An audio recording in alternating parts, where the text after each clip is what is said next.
ಸಿಹಿ ಗೆಣಸನ್ನು ತೊಳೆದು ಅದರ ಮೇಲಿನ ಸಿಪ್ಪೆ ತೆಗೆದು ಅದನ್ನು ರೌಂಡ್ ಶೇಪ್ನಲ್ಲಿ ಕಟ್ ಮಾಡಿಕೊಳ್ಳಿ. ನಂತರ ಒಂದು ಬೌಲ್ಗೆ ಹಾಕಿ ತೊಳೆಯಿರಿ.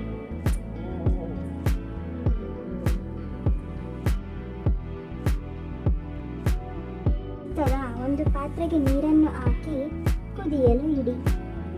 ಅದಕ್ಕೆ ಸ್ವಲ್ಪ ಉಪ್ಪನ್ನು ಹಾಕಿ ನೀರು ಕುದಿಯುವಾಗ